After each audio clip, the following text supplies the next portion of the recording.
I'm sorry, I don't know what is it to dream out of the day. But this is a phrase I've heard throughout my life. And over the course of this speech, it will become very evident. Why? Toastmaster says that there are four types of communication: direct, initiative, analytical, and supportive.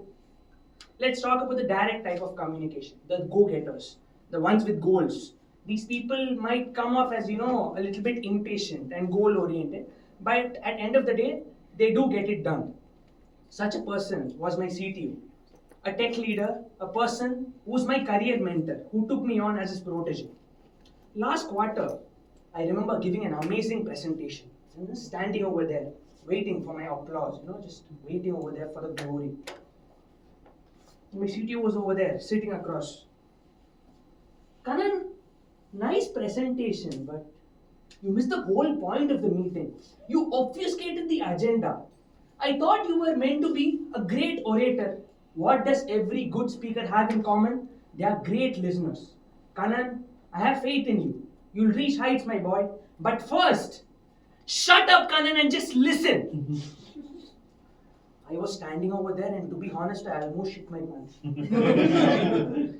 Sir, should I change my job listing on LinkedIn? Should I start searching for a new job? But at the end of the day, I was fine.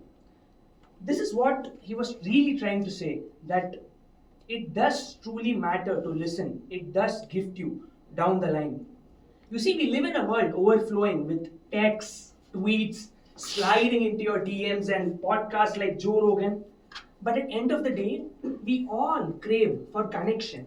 There are people who sit right next to you and pretend to listen.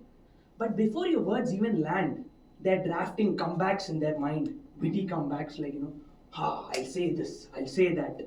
You see, there's a world of difference between listening and hearing. And that's where relationships began to fade. I want to talk about a pretty little thing that I dated. An amazing woman. She would walk in a room and light up the whole squad on fire. Her energy, her empathy, everything was infectious. She's the kind of person you would call an initiative communicator. She was open to connect. She's the kind of person who calls you by the end of the day and asks you how your day was. We had an amazing date. We both hugged and I kissed on her forehead and I went my own way. She felt secure enough to open up to me. She told me about something very traumatic that happened in her childhood, something over which she had no control. But I, on the other hand, I never listened. I was trying to use my logic, my self learned life lessons, my useless wisdoms to draft responses and to come up with solutions. And you see, that night turned into a fight. And she walked away, telling one thing: just shut up, Kannan! But here's the thing: we lose such warm people in our lives not because we are bad or they don't care for us. It's because we never stop talking long enough to truly listen to them. And that is the great cost that we all pay. Even OpenAI evidently admits that a lot of people don't use ChatGPT to solve their office issues. They use ChatGPT to be listened or to be heard to without being interrupted. That's the sad state of world in which we all live today. You see, therapy is more expensive than alcohol, and people have 5,000 followers and are still depressed. And that is a sad reality. We don't listen to anyone, and in turn, no one listens to us. I'll ask you a simple thing. When was the last time you truly felt heard? And now let's flip that. When was the last time you gave someone this gift? I want you all to sit with this a moment. I'll talk about a very hard lesson I learned. My father was the third type of speaker, an analytical man, a first generation immigrant who went abroad, a numbers guy, a simple logical banda. He always crunches numbers. I remember he used to call me from abroad to talk about how I was burning through his hard earned money.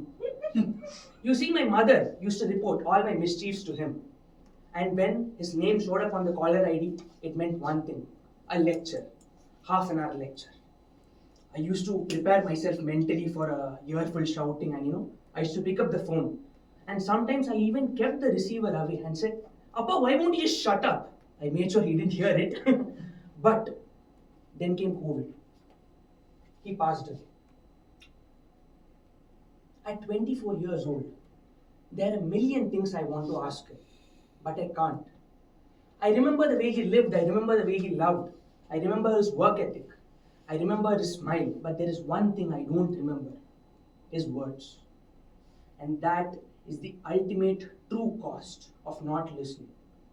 In the beginning of this speech, we talked about the three types of communication: direct, initiative, and analytical. And there was the fourth type of communication: supportive, which is something that I never was. Supportive communicators are those who feel grounded and calm. They make sure they make the other person feel heard and valued and seen. At 24, I'm constantly working towards this. It's a very big goal of mine.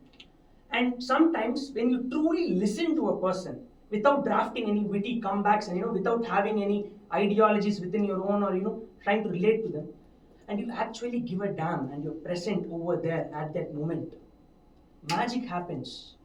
You stop your performance and you start your connection. And that's when people open up to you in amazing ways.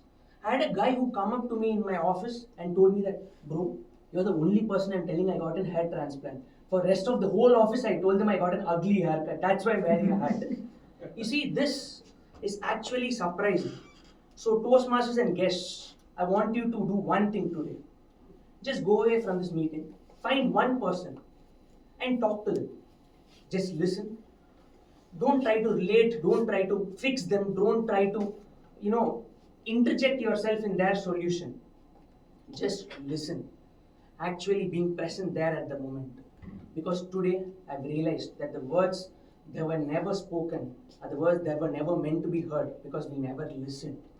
So Toastmasters of the day, if you ever hear the phrase, shut up Kannan, again, it will most probably be me who's repeating this to myself because I am too focused on listening to the other person in front of me. Thank you.